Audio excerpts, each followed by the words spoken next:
Hello everybody, good afternoon, welcome to the United Stand. This is your latest Manchester United news and we're reacting to Ralf Rangnick's press conference for the Burnley game. Some big points spoken about Ralf again.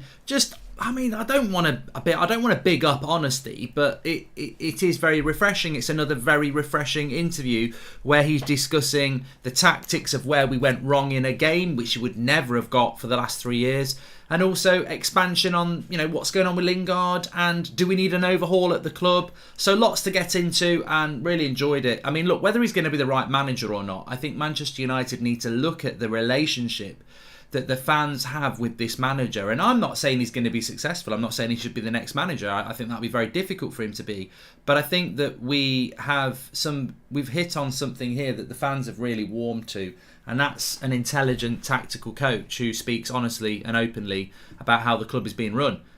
Whether that's positively or constructive criticism. So we do have owners that like to bury their head in the sand and they like to just keep things quiet. But actually, it just doesn't suit this fan base. We need a Sir Alex Ferguson, a Jurgen Klopp, a Ralf Rangnick, somebody that communicates with the fans, and that's something that Rangnick does. I also want to bring in something from the Football Observatory as well that's come out today. That in the last decade, Manchester United have spent £903 million more than any other club in the top 5 European leagues. £903 million, and we've achieved nothing. We've achieved nothing in that time. So we'll talk about that in a bit as well. But let's hit it straight away. So what did Ralf have to say? I suppose the key points would be to say that he said Lingard and Cavani are back. Both trained today. Both will be part of the squad for the game tomorrow against Burnley. Specifically saying that they're both top professionals. Both are going to be part of the squad. Thanks for the super chat, Mikael Roach. And specifically about Jesse Lingard, he said, look, we've got a very, very good relationship. Jesse knows that I was willing to let him go. And then we had the Mason Greenwood issue. So I think that I've had time to sort of calm down about this a bit now, and I might still be right. But my theory was that United were going down the Eric Bailly route, where they're trying to almost flirt with Lingard and soften him up and get him to sign the contract, and then it's like, yes, we protected his value, because if Eric Bailly goes this summer, we'll get 10-15 million quid. If we hadn't got him to sign that contract, he was out of contract this summer like Pogba and Lingard are. So I was like, how can you force a player to stay who doesn't want to be here, who a manager said can go, unless you're looking at trying to get him on a contract or something like that? But actually, the more I think about it, and again, it doesn't make massive sense, is that I still think Rangnick was happy for Lingard to go, and Lingard obviously wanted to go, but for some reason, I think the board decided that we needed to keep him because of what was happening with Greenwood. I still think that Rangnick really wasn't that fussed about Lingard going, but the board overruled him because of the Greenwood thing. So yeah, I think it's about that really. But look, I still think Lingard can make an impact. I think he could have made an impact at the start of the season for Ollie. I think he can still make an impact. I do worry about it. I mean, we're going to talk about, on the 8 o'clock show tonight, we're going to talk about the amount of transfer rumours there are today about the summer, and it's not really for now. And I also want to talk about the squad and a concern I've got between now and the end of the season about this squad. I think it's a bit threadbare, but ultimately we are what we've got. Mashuk says, I would not be surprised if Zidane takes Ronaldo at PSG. I think it would be best for all parties involved. We got dream comeback time to go back to reality. Yeah, Ronaldo is an interesting one, but I choose not to get into the Ronaldo conversation because football changes so quickly, and you might get Prats going, should we drop Ronaldo, and let's discuss, should we drop Ronaldo, should we sell Ronaldo? And I'm like, it's just sensationalist nonsense really, because we're playing Burnley tomorrow, we're playing Southampton on Wednesday, we're playing Brighton on the Tuesday, and then we're playing Leeds on the Sunday, and then we're playing Atletico Madrid, and then we're playing Watford. We've got 6 games in a very short period of time. We're not dropping Ronaldo, and the summer's miles away. So in 2 weeks' time, Ronaldo might have a couple of hat-tricks, 7 goals in 4 games, and everyone's going, oh, he's still the GOAT, he's still the GOAT. So I'm thinking, the Ronaldo, it's a bit like talking about who the manager's going to be. It's absolutely irrelevant with the amount of games that we've got coming up. Anyway, so that's what Ralf said about Lingard, that he has a good relationship with him and understands the frustration, but obviously the club made the decision to keep him, most likely because of the Mason Greenwood situation. Obviously, we've had this morning that Mason Greenwood's been dropped by Nike. I mean, that's just news. I don't really need to comment on it. He's no longer a Nike athlete. I don't know what that means. I don't know what that means. Is that just the brand protecting themselves while there's an ongoing investigation? Probably. If this investigation didn't go anywhere, would he become a Nike athlete again? I don't know. So, but it's news. Using my monthly super chat to say you're a legend, Mark. I've been watching other channels for curiosity and they just repeat whatever the journalists say, says Catherine. Thank you very much for the nice message there, Catherine. So Rangnick was also asked about the scale of the job that now, that needs to be done at United. Now he's been here for a while. Does he feel that the scale of the job now and in the summer is massive? Effectively, do United need an overhaul? And effectively he said, I don't think so. I think, performances are improving over the last few weeks. Even in the cup game, he said, there was 2 issues in that. In relation to wasted opportunities, which I'll talk about in a minute. But it's interesting that Rangnick sort of doesn't feel that we do need a massive overhaul, and that the scale of the task may not be as big as some people think. I disagree with him on that. Look, I like Rangnick. I think he speaks a lot of sense. He's very, very knowledgeable. But and I do think we have improved. I mean, look, I do think we've improved. I thought we were better against West Ham. I thought we were better against Brentford in the second half. I thought for, an hour or so against Villa away from home, we were good. So I've definitely seen the improvement from the games like against Newcastle and Norwich in December, where we were dreadful. So there's definitely an improvement there in the way that we're playing football, and that will hopefully lead to results. But I still think we need a major overhaul, and I still think that the scale of the problem is massive. Rangnick's trying to get a job. I know that. I think there is improvement, as I said, but I think as a manager, if I'm the manager and someone says, is the scale of the problem massive, both now and in the summer, and I go, yeah, this club's screwed, you can't really do that as a manager. But the scale of the problem is massive at Manchester United. I mean, look, you can get this team to play well. I don't like to keep saying this, but in my opinion, you're never going to win a Premier League title with Harry Maguire. You're never going to win a Premier League title with the fullbacks that we've got. I just don't see it. I think we need to improve in that area, and that's not naming anybody individually, because I think it's interesting with Wan-Bissaka, Dalot, Shaw, and Telles. I think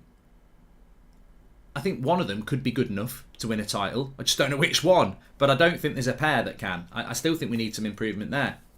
Midfield. Look, we're never winning a title with McTominay and Fred starting games. It's never going to happen. Matic is too old. Paul Pogba's going to leave. Ronaldo's only probably going to be here for another year. The enormity of the problem is huge. The wide forwards are a problem as well. We need Sancho, and I think Sancho's got the most potential to go up levels. What we're going to do with Rashford, we need to solve that issue as well. I'm not saying sell him, but we need to find a way of getting him playing consistently well, or we need to bring somebody else in. So I think there's many problems. And the depth of the squad is no longer that good. You've got a lot of young players and a lot of old players. I mean, I looked at the bench at the weekend. You've got people like Mata, Matic. Even if Lingard and Cavani are back, they're all old players, really. I mean, even Lingard's 30 this year, and he's going to go anyway. Then you've got Alangas, Mabry's coming through. I mean, Phil Jones on the bench.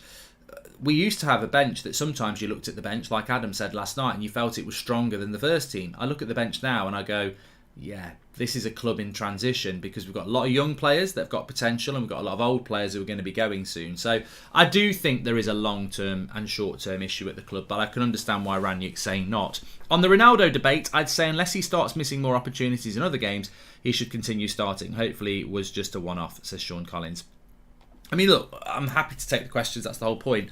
When it comes to Ronaldo and finishing, I would agree with that previous point. I think as a one-off game, you can have a bad game as a striker, and Ronaldo had a bad game. It was a weird game because he actually had chances. It was a unique game because he actually had chances. I think he's had bad games before because he had no service. He had service against Middlesbrough. But I look at Ronaldo against Atalanta, and that one that he got in the bottom corner to get as a draw, and I thought, not many people in the world football can do that. And you don't lose your finishing ability. You might lose your pace, you might lose your agility, but you don't lose your finishing ability. You look at Paul Scholes now. If you give him a football, he'll put it in the top corner. Like, Ronaldo's not going to lose his finishing ability. I just think it was a bad day. I have no issue with Rangnick getting the United job for the right reasons, not for the reasons the board would want him for, says Rash. And one game of decentish foot service for Ronaldo, and some are calling him out. He always had these blips and he ultimately delivers. We have bigger problems, says Fahad. As I said, we could do a show, should we drop Ronaldo? And it would be over very quickly, because all you'd get is me going, absolutely not. He's one of the best players in the world. He's one of the best strikers in the world. And we need to score goals. You get a few people who just don't like Ronaldo anyway. You go, yeah, drop him, Pinaldo or something like that. Saw your tweet earlier about Bruno versus De Bruyne. The biggest difference between the two is one wins trophies, whereas the other one keeps whining at the referee, says Nick. So this, can you remind me to come back to that, Nick, actually, because we need to move on with the press conference, but it's a good point. Ralph has a difficult job, but he knows how to fix clubs, says Ricardo, and his recruitment record is superb. And hi, Mark, will Telles start tomorrow over Shaw, says Mikel. I don't know. I mean, I think Elanga should start over Rashford. There's an argument that Telles should start over Shaw. It'd be interesting to see. I actually had a nightmare about Maguire recently, says Conrad. I don't want to know. Anyway, this was my favourite bit of the press conference from Ralph Rangnick that I'm about to talk to you about now. Their tactical analysis of why we lost to Middlesbrough was absolutely brilliant. You'd expect it from a Tuchel, a Pep, a Klopp. We've not had this for 3 years. This is what I want from my manager. Communicating with the fans who are not stupid. I think Manchester United for too long treat football fans like wallets and idiots. They don't want to communicate. There is a barrier there. And I'm not talking about inviting them on a stadium tour. I'm talking about the communication between the football club and the fans. Every Man United fan I speak to, 99.9% of United fans that I talk to will talk to me about tactics. They'll talk to me about team selections. They'll talk to me about signings. They'll be talking to me about signing a player from the Austrian league. Very learned, impassionate, educated football fans is what we live in now. I'll admit, 14, 15, when I was at school with my Shoot magazine, we weren't talking about football the way you talk about football now. So the way that Rangnick is talking is so refreshing, and you do get it from other managers because he's actually communicating. And when he spoke about the Middlesbrough game, he said, to be honest, we should have won the game 6-1, 6-2. We did so many things right. There were so many chances from inside the box, so many good chances in the box. And he basically broke it down and he said, there was two reasons we lost to Middlesbrough. One was the chances that we created that we didn't take. And, I can think of one that really stands out for me is that one that Sancho crosses across the 6-yard box and Rashford put it wide. I was like, for someone like Rashford, that's a tap-in, especially when he just scored 2 goals in 2 games. I'm loving seeing Garner's progress with Forest. Do you reckon he should come in next season to shore up the defence, says Peter? No, I don't, Peter. I don't, to be honest. I think we'll have to wait until the summer before we make an opinion on that. But then he said the second thing that we got wrong was that he analysed the goal we conceded, and he said it's a handball goal. No one's going to change my mind that it was a handball goal.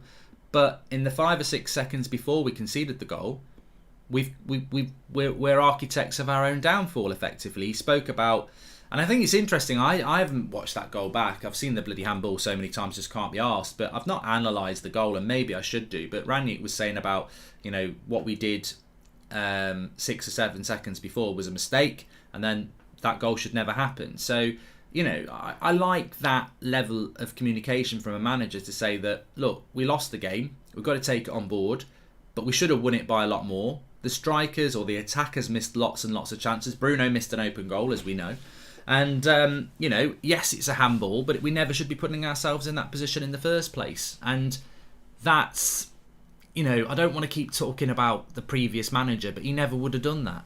I don't know whether he would have understood it, but let alone he never would have communicated it. So, that sort of management is the sort of management that, it's not going to keep you in a job just because you're honest, but it will earn you, bonus points in the sense that we've been knocked out of the best chance of our trophy this season. I've not really heard anybody going, Rangnick's not up to the job. In fact, you got someone like Adam on the show last night saying give him the job next year. We've just been knocked out the FA Cup.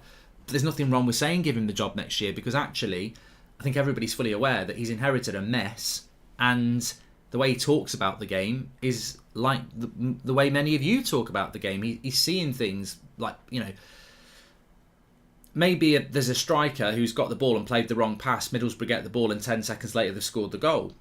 Is it the defender's fault, or is it the fact that the attacker has played the wrong pass? Well, of course, the attacker's got to take some of the blame as well. And I think these are the sort of things that Rangnick will explain to you. And he's right. We should have won that game. We should have won it comfortably, but we didn't. And he calls that out, which I think is great, because I don't know what some of our players expect. Oh God, he's have you seen the press conference? He's slagging us off again. Well, no, he's being honest. He's being honest, isn't he? So yeah, there we go. I have no problem with Rangnick keeping the job. At least the constant bullshit from managers and the board would stop, says Chris. I think my major concern is that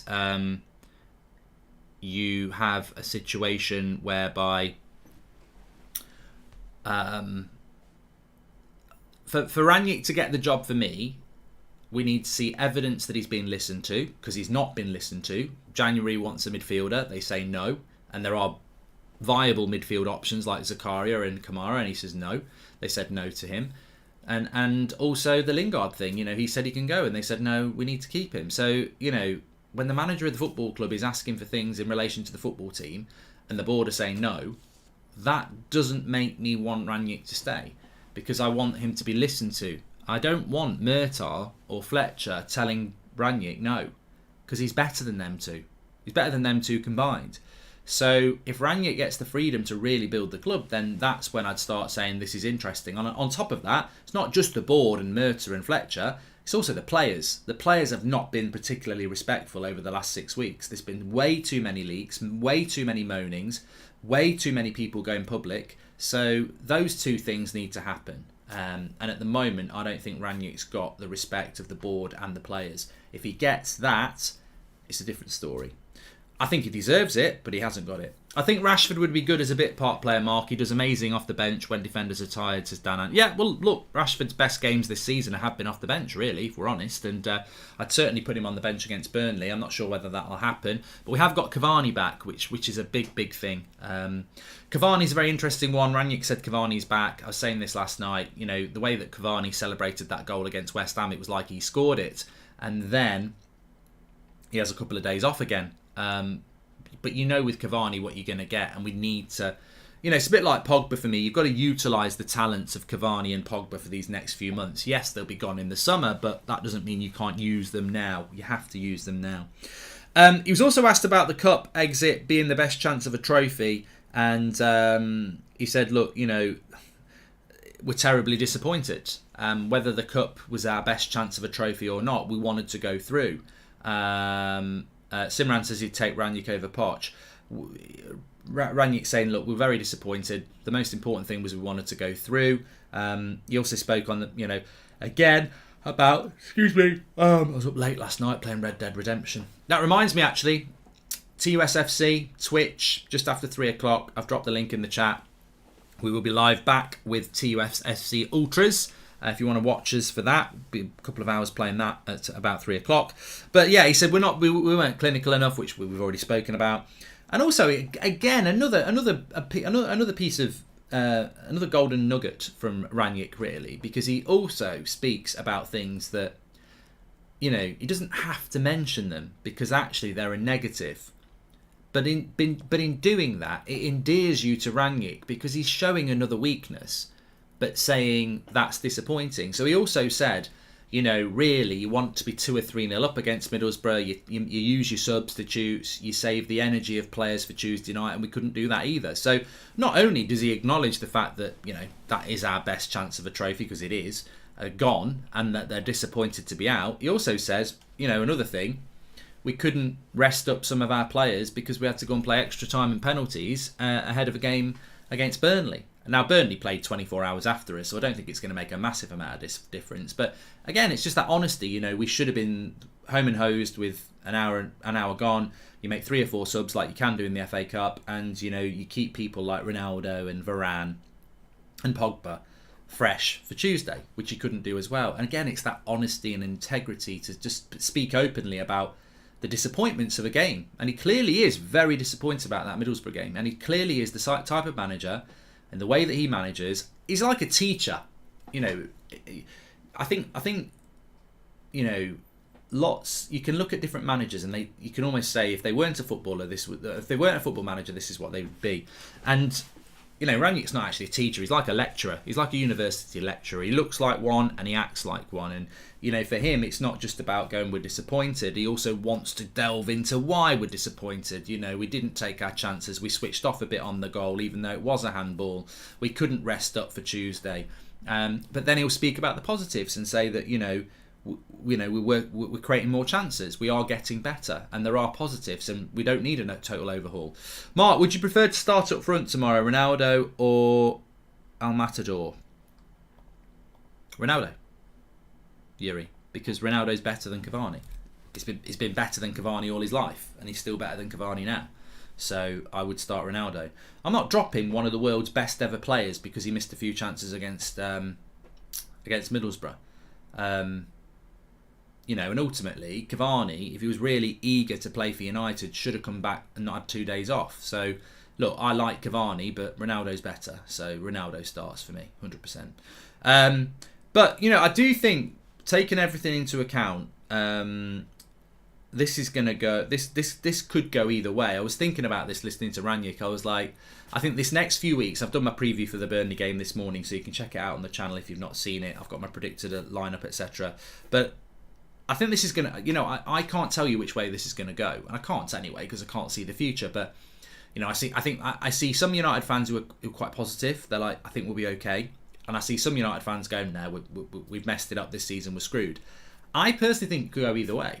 I go back to what I was talking about this morning, where over the next 5 Premier League games against, Burnley, Southampton, Brighton, Leeds, Watford, if we take 12 points out of 15, I think we've got a great chance of top 4 because we'll have more games in hand, and I think Arsenal and Spurs will probably stutter and will set a marker, and that will probably blow their confidence a little bit. If we take 9 points from 15 or anything less than that, then I think we open the door for a top 4 race. But I think, bringing it back to Rangnick and United, I think it could go either way. I think Rangnick is right. The Middlesbrough game was very disappointing, but if you played that game 10 times, we'd have won it 8 times.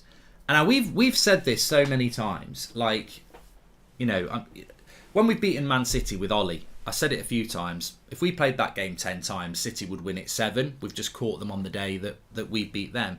But I think Middlesbrough United, if we played that game 10 times, we'd beat them 9 times. It was that sort of a result. And I'm not taking anything away from Middlesbrough. They deserved it. It went to bloody penalties and they won on penalties.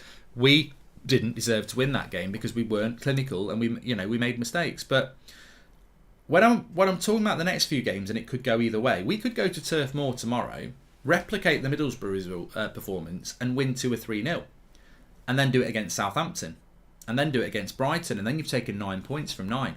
That could happen. I'm not writing it off. It could, and I think that's what Rangnick's talking about. On the other hand, we could go there tomorrow, go 1-0 down, really struggle, and end up getting a late equaliser and getting a draw. Go play Southampton at the weekend, we maybe scrape a 1-0, and then play Brentford and draw again, and you've taken 5 points from 9, and then you've dropped 4 over the week. So I think it could go either way.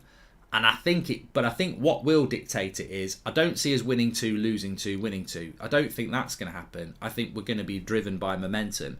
And what I mean by that is, I think if we beat Burnley and Southampton, we'll go and beat Brighton and Leeds. If we draw with Burnley and we struggle against Southampton, I think we will drop points again against Leeds or Brighton. And so it could go either way. There is improvement, and that improvement could lead to a good run of results. Or we could be the typical United we've been all season. I would hope that when you look at Rangnick's reign so far, the poorest performances were at the start and the best performances have started to come towards the end.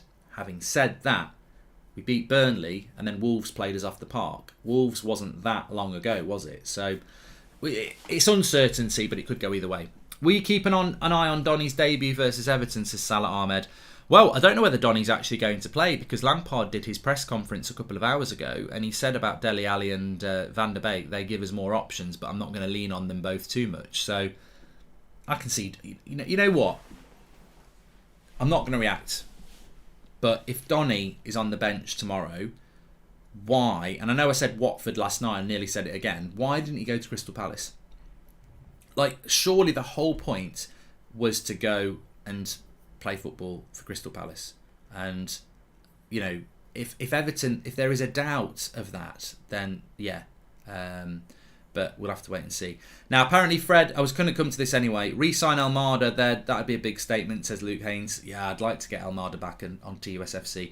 So, just to speak about Fred and Tellez, apparently, and I don't know whether there's an update come, but this a couple of hours ago, there was a story around that Fred, and it has been confirmed. So this is from Ralph Rangnick. Ralph says Alex Tellez already missed the cup game because he tested COVID positive last week, and unfortunately the same thing happened today with Fred.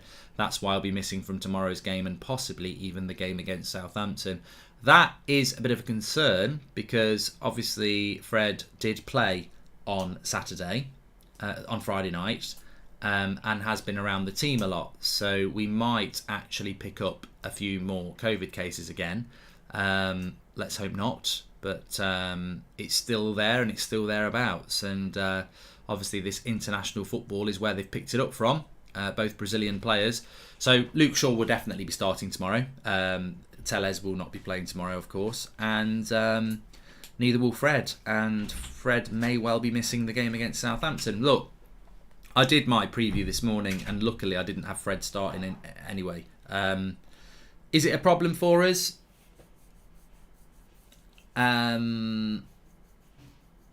It is a bit of a problem because we're weak in the midfield anyway. It's a short-term problem, but it is a bit of a problem because Fred is, even if he's on the bench, he just gives you something different in a game, a bit of energy, and we don't have anybody. We don't have anybody. We've got Pogba, McTominay and Bruno, and then we've got Matic, and we play a midfield three. So we've got one midfielder to cover for three. Now, Jesse can play as an 8, he can do, but he ain't Pogba and he ain't Bruno. So I would imagine that Fred will struggle to play against Southampton because it's a Saturday lunchtime game, isn't it? But yeah, I didn't have Fred in my team at all. I didn't have Fred in my preview this morning. People are telling me I had Fred in my preview team. I didn't. I definitely didn't. Watch it back. Fred was not in my team. It was a midfield three of McTominay, Pogba and Bruno. So there you go. If I put Fred in, it was a mistake. I meant to put Pogba in. So,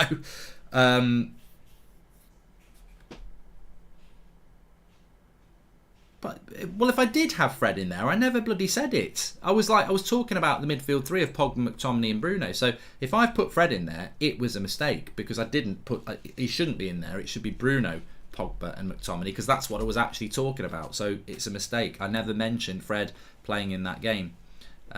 So yeah, thanks everyone who's telling me I did, but I didn't speak about Fred being in the team, and I'm not bothered about Fred having COVID apart from the fact that I hope he doesn't get it bad because I would have played Pogba, McTominay and Bruno anyway. So yeah, no Fred, no Tellez. That will upset people more, I think, that Tellez is out because I think there is a real movement in the fan base at the moment that Tellez should be starting. I can understand why. I think his defensive stats are good, and obviously I think he's one of the things we bought Tellez for was for his ball delivery. So I can understand why there's a bit of disappointment about Tellez, but if he's got COVID, he can't play, and it's not. Look, you know what? If you're frustrated by it, welcome to my world with what happened with Lindelof. I wanted Lindelof and Varane to build on what they did, and then, horrifically, Lindelof's family were a victim of a horrible burglary, and he had to take some time out, and then he's been ill, and now Maguire's got his spot back. Football's all about that opportunity. Rashford's career started because of an injury crisis, so you can't moan about it. And for Luke Shaw, he's got 2 starts in a row that he might not have had because Tellez has had COVID. Maybe Tellez wouldn't have played on maybe Shaw wouldn't have started on Friday if Tellez didn't have COVID. So it's an opportunity for Luke Shaw, and you hope that they take it. Donny wouldn't play tomorrow with lack of options, says Josh Thomas. No, Donny wouldn't have played tomorrow. He would have been on the bench, and to be fair, I don't think he would have used him. So yeah, it'd be interesting to see if Donny plays for Everton though. Anyway, look, thanks everyone for watching. We're back again at 8 o'clock. Smash a like on the video. A good interview from Ralph Rangnick again. And yeah, we're a little bit short. I'm going to be talking about that at 8 o'clock anyway. I have got concerns. All right, COVID's always a problem, but if we pick up a couple of injuries, We might be all right in the defence, but in the midfield and the attack, we are very thin, and we're going to be playing a lot of games, so it's going to be interesting. Anyway, links in the video description for Twitch. I will literally be live there in about 15 minutes, and I will be back at 8 o'clock. So take care, everyone. Smash a like on the video. Oh, if you want to get your hoodies, by the way, links in the chat. So thanks, everyone, for watching. I'll speak to you in a bit.